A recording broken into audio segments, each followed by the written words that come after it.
It is time to get back to class. And here in studio today is our Elko County School Superintendent. C.J. Anderson joins us after just a bit of a break, but really not much for administrators. And teachers have already been decorating. I shouldn't say decorating, but, they're filling out their classrooms, making them inspiring spaces, C.J. And it's a brand new school year, so thank you for being on the radio with us today. Yeah, thank you so much for having me. And it was nice to have a little bit of a break, a little shorter of a break this year, because as many people probably noticed or remember, we did adjust our calendar this year for the first time in quite a while. So yeah, we're starting school about a week ahead of what people have been used to for the last decade plus. So maybe a quick refresher, the reason that we adjusted the calendar, right, to accommodate academics?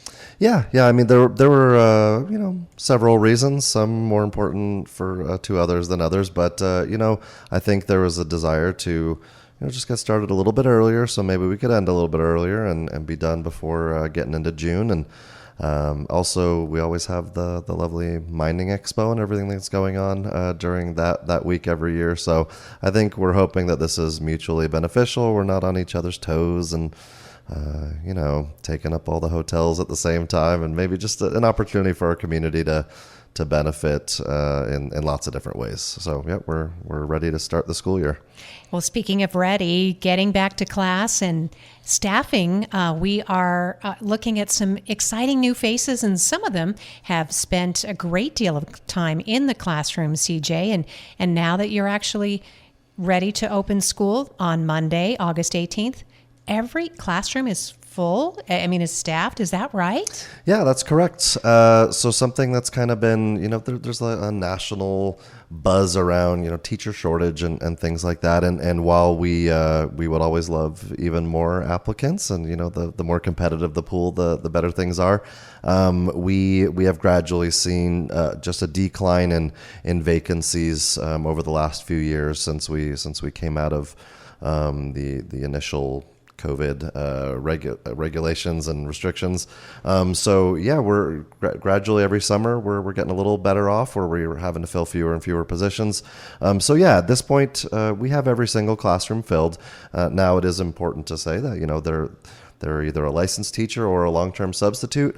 But Elko County, like many other districts, especially those in rural contexts, are really looking to kind of grow your own ways of filling classrooms, and kind of gone are the days of getting tons of recruits from out of state and going to college fairs. I mean, we still try to participate in those things to give ourselves the best shot at getting great candidates. But we've been doing a lot of looking inward at where we can get those vacancies filled and giving people opportunities to grow professionally and have people who are already part of the community. It's great to bring people from outside and bolster our community, but we got a lot of great talent and people who care about our kids that already exist within our community. So yeah, many of our formerly substitutes or even currently substitutes are actively working toward teacher licensure through various accredited colleges and universities.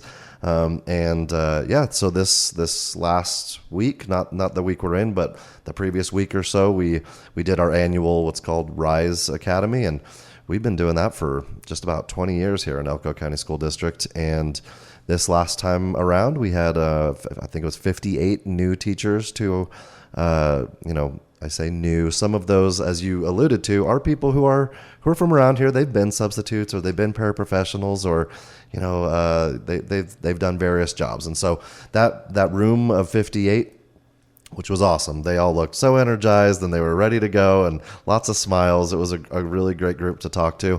But a huge variety of what is a quote unquote new teacher in that room. There were fresh out of college kids, but there were also folks who've been with our district for 15, 20 years already, just in a different capacity. And so one way or another, we've got classrooms that are filled with people who want to be with our kids, and we can work with that. In fact, working with that, you work usually several months in advance to provide some inspiring back-to-school events for a lot of these teachers, and we hear really great things about them. They get people geared up for the new school year. and some really sometimes new ideas, things that can energize teachers, whether they've been in the classroom for decades or, as you said, they're brand new. Yeah, so this is our third annual, I guess, convocation, and we do it every year during the week before school, and we've always brought in exciting speakers from professional speakers to come talk to our not only our staff but to our students and student leaders across our secondary schools in the district. And it's always been a great event, lots of positive feedback every time, and this year was no different. So it was Tuesday. We had every staff member in our district that gathered for our annual convocation, and this year it featured our guest speaker, Joe Beckman, author of multiple books, but the one that was kind of talked about a little bit and that we were looking forward to was this book called Just Look Up. He came and he provided a lot of powerful moments for us to reflect on, what we do, why we do it, to thank, he does a good job of building everyone up and thanking those staff members and the members of our community who are dedicated to our kids. And I personally, like this time around, I really resonated with the messages that he shared, and most importantly, because it was about human connection. There's a lot of focus that goes into purchase of curriculum and teaching standards and evaluating teachers, and there's all these things that are required, and we have reports that we have to do. But at the end of the day, we're not we're not working with machines. We're not working with computers. We're not working with databases. People like to talk about outcomes and deliverables, and I have to be like, hey, just so we're clear, we're talking about human beings and children, and that's our focus. And if we think of them in terms of outcomes, that gets a little hard to stay connected. And the most important thing we need, and this was a lot of what Joe talked about, is having connection. Not only us having connection with our kids, but kids learning from us about how to have connections with each other and with their families and with their teachers. And as they grow, like they need to be taught how to have connection. And maybe in decades past, it was a little more natural and organic that those connections got made. But today, when you have kids who've, since they've been alive, have only known AI, or they've only known cell phones, or they've never known a world without the internet, or that we have kids who just grow up differently and they connect to each other differently. And one of my kids loves to remind me that I connect with people in a different way than you did or you do, Dad. And there's a valid point there. But in the end, like, we still have to know how to make connections, right? And so that was the big kind of takeaway from that speaker. And he shared the same message with a group of students that he did with all of our staff members. It was slightly adjusted for child versus adult, but it was still the same concept of how to engage with people, how to show love, how to be connected to them, because that's where, as I like to say, the magic happens, or the good stuff happens. It doesn't happen through just signals and text messages and things like that. It is the connection with people where the difference is made. And so we are going to focus on all those very important things and some of those deliverables, but none of it really happens unless you can meaningfully connect with somebody, and we want our kids to know that, we want our staff to know that, and we all want to just connect with each other to have a more meaningful impact. Just look up. And that really is meaningful. The whole time you were talking, I was thinking about, when I was a youngster, the closest I ever got to a smartwatch was Dick Tracy. I mean, there was just no such thing as that kind of technology, except in fiction, and that those powerful human connections. I thought I was the most special student in third grade because I had a teacher, Mrs. Caldwell, and she knew when I was having a bad day because she would slip me a really special library book. And I also had great relationships with the librarian at my school. But come to find out, CJ, much later, she was doing really special things like that with just about every student in that classroom. Yeah. Yep. And it made such a huge difference in my life. Yeah, and I love that you still think of her and you honor her in that way. And at this event, I was able to honor one of my former teachers who paid very special close attention to me. But I know it wasn't just me. And it's important to point out that what I love to tell people is the Mrs. Caldwell story in your case, or the Mrs. Hart story in my case. I love that her last name is Hart too, by the way, because like she's just so loving. But that is the norm in our teachers. Those aren't exceptional. I mean, the stories are exceptional, but they are not the exception to what we see on a daily basis. They are that is the vast majority of our teachers. They care about our kids enough to know our kids and to work with them on an individual basis. And I know that because I have 4 kids that are in our schools, and when I talk to to the teachers of my kids, they know my child, and they know their strengths, they know their areas for growth, and it's just it's comforting and encouraging to know as a parent that there's someone else out there looking out for my child as well. And that we're a community that appreciates education and appreciates our educators.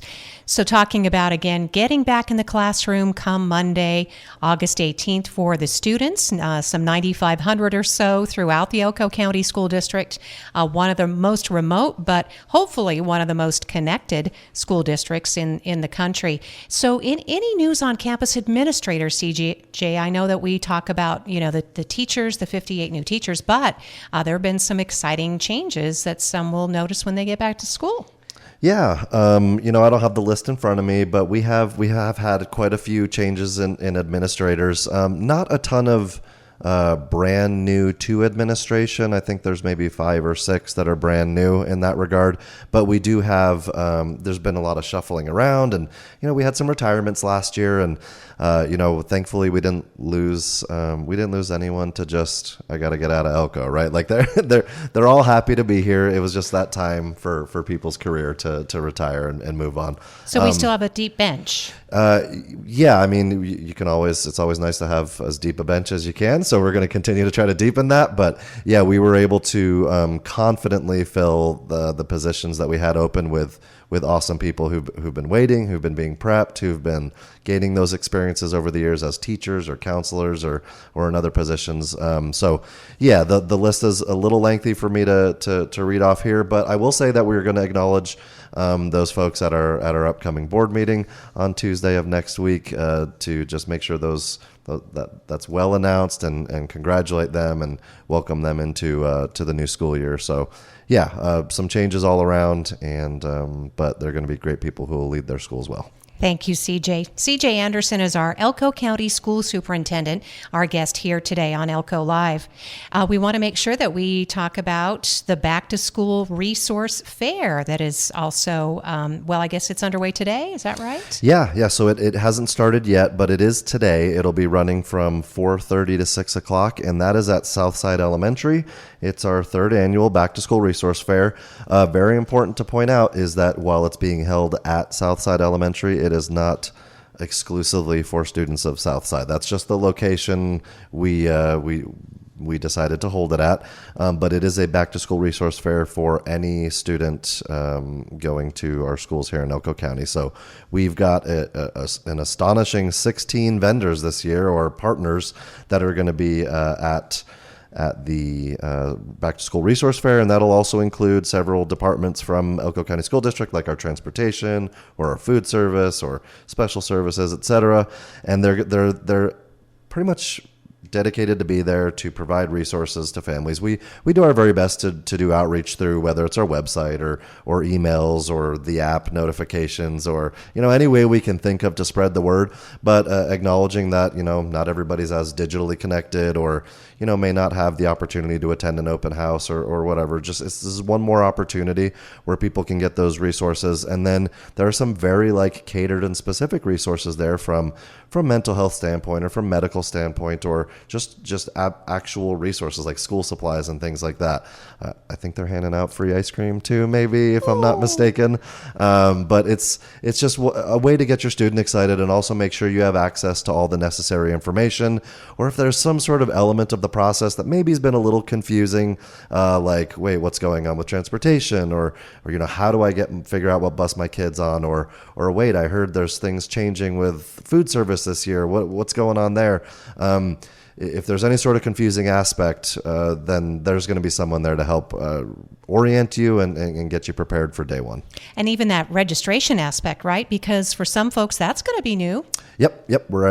We starting back in about March or April, I think it was. We went to a full online registration for every student every year kind of thing, and that was confusing for some folks, but it's a great way for us to move forward and to make sure we're always having the most updated information and for long range planning and short term planning and things like that. So someone would absolutely be able to help somebody with that. All right, that's that school resource fair. It's for all students and all parents, all caregivers at Southside Elementary, 4:30 this afternoon. And remember, just because it's at Southside doesn't mean it's only for Southside. That's just the location that was chosen. Well, let's talk about school meals, because I think you alluded to it. There are some changes to our school breakfast or lunch program. Yes. So very importantly, and I feel like I've preached this every year, but it's never been more important than this year as we're making a shift. So because of just changes in meal pricing, because of changes in eligibility requirements, et cetera, and because we've kind of eased out of when meals were free during COVID and the state kind of sustained that after, we're at a point where that free meal kind of provision is no longer available to our district. And so we, not all that long ago, everyone was required to do a free and reduced meal application go at the start of every school year. And there are a bunch of reasons why that's an important application to do. So especially important, obviously, if you're wanting to, if you feel like you qualify for and want to receive the free or reduced price meal, that's an absolute essential component. But also very importantly for our district is there are other ways that this application is utilized by both federal and state entities to determine eligibility for the school district in other ways.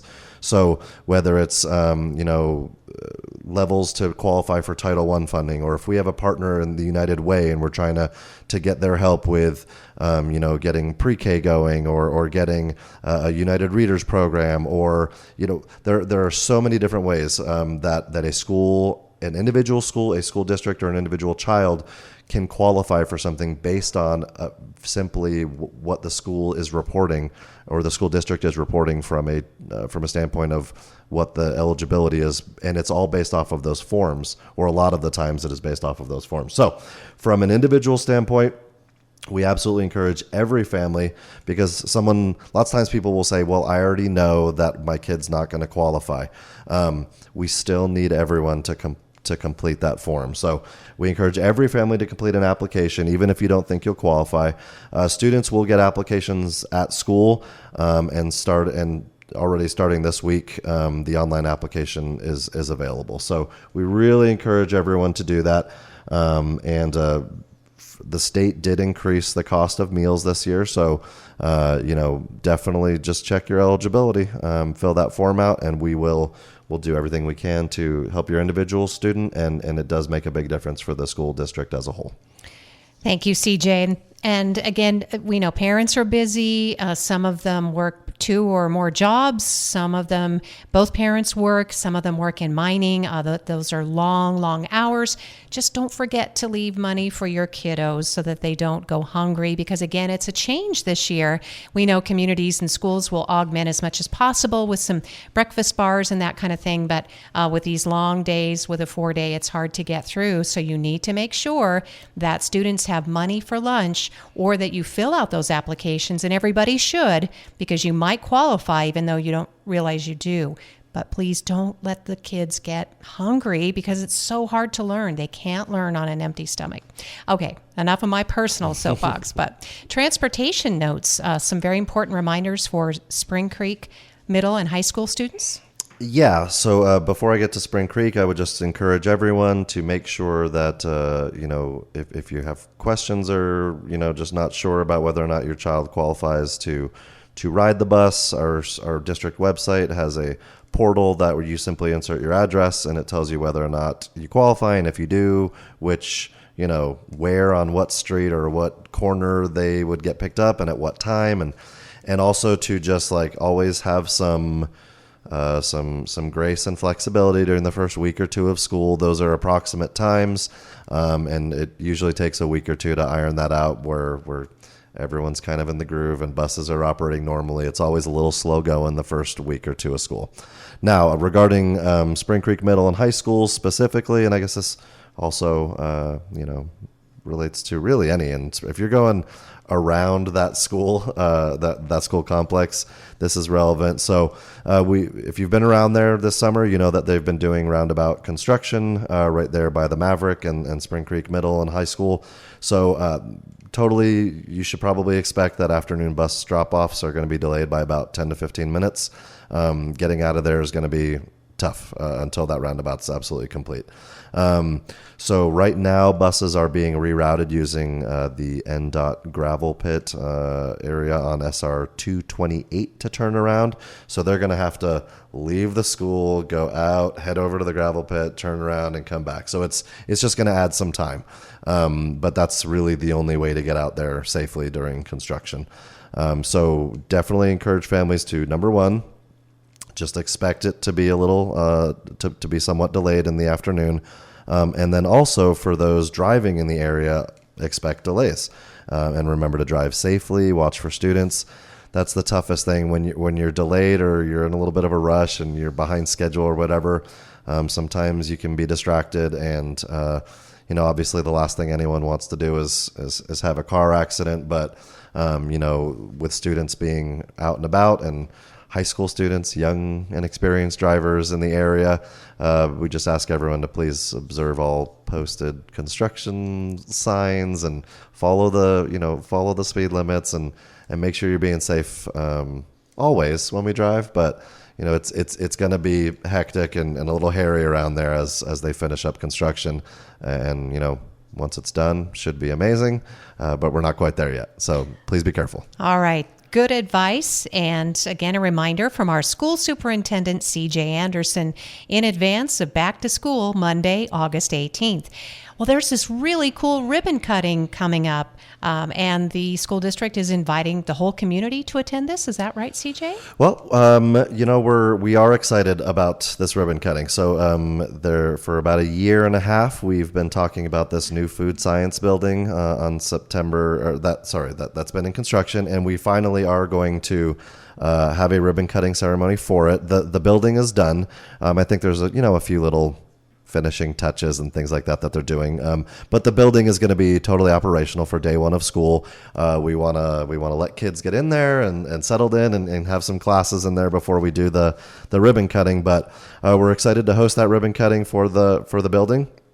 It's actually being titled the Agri-Science Building, and that's exciting.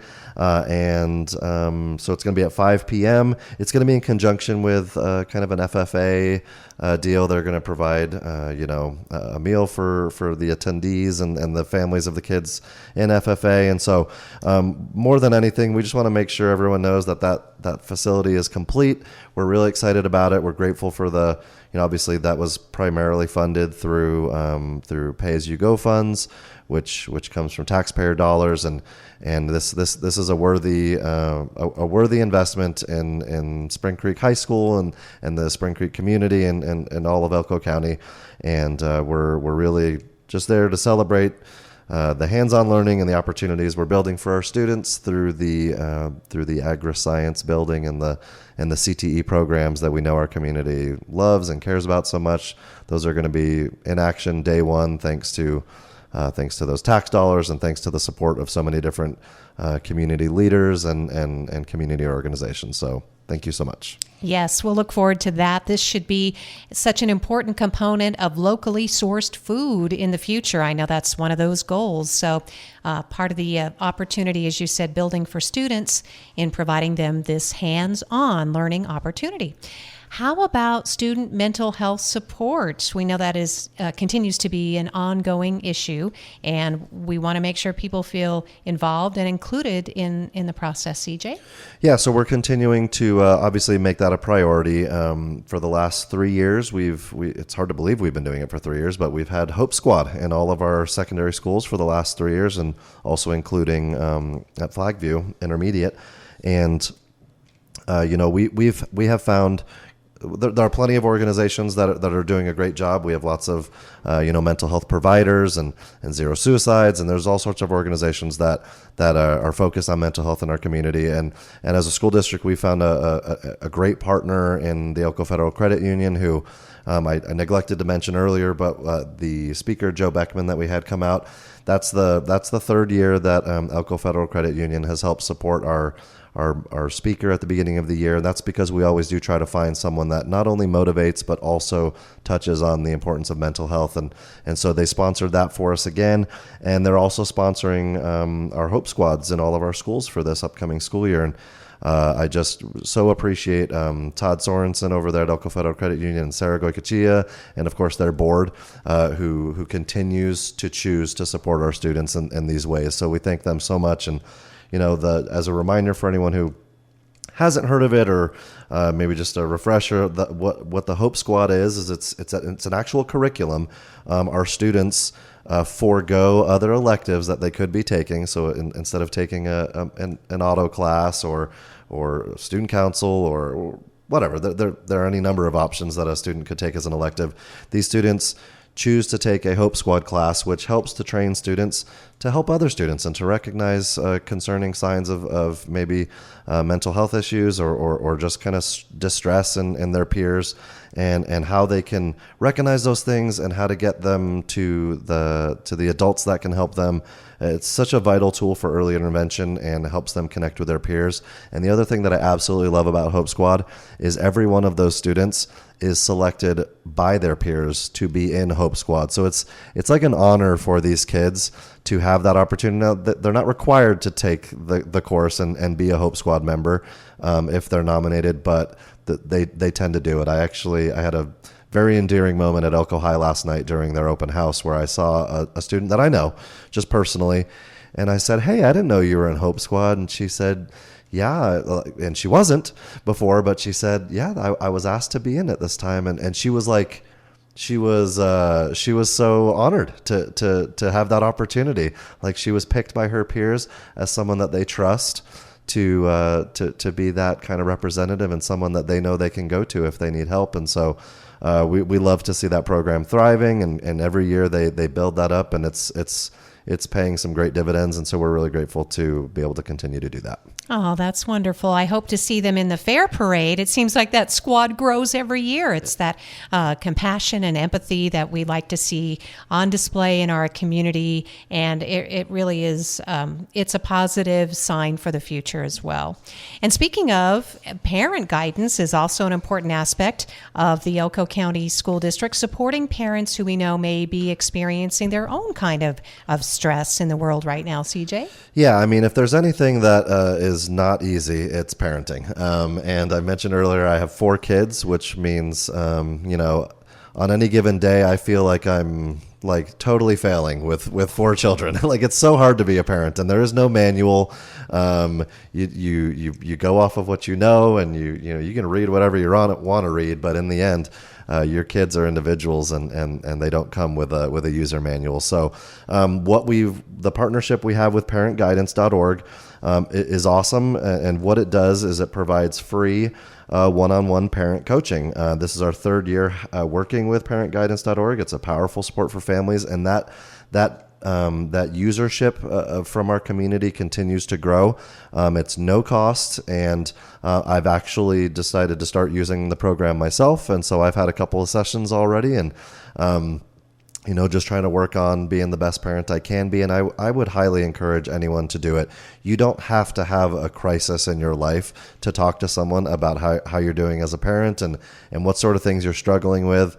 I've got a great partner in my spouse, and the two of us collaborate on everything we do with our kids, but we still struggle with certain things. And so it's been great talking to somebody. And again, this is free of charge. If you just go to parentguidance.org, when you go to sign up for this coaching, all it's going to do is it's going to ask you what county you reside in.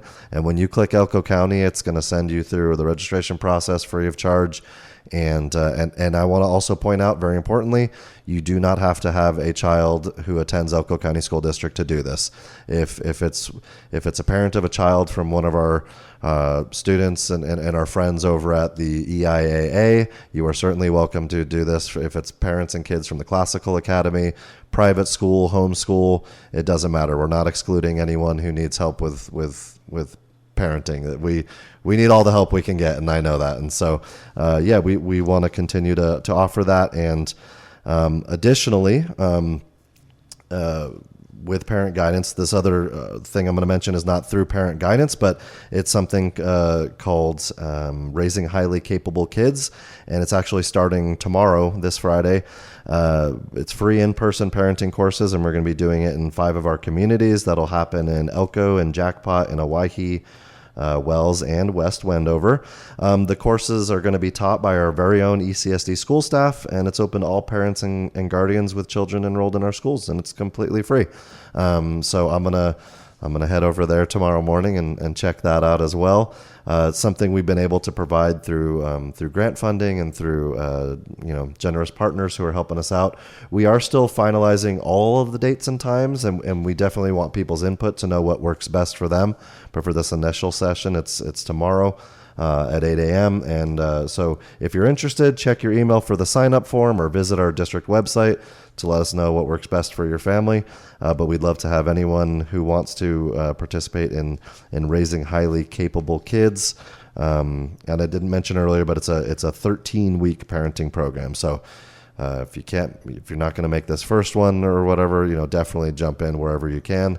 And yeah, continue to join us as we all just try to raise our kids the best we can and raise them together.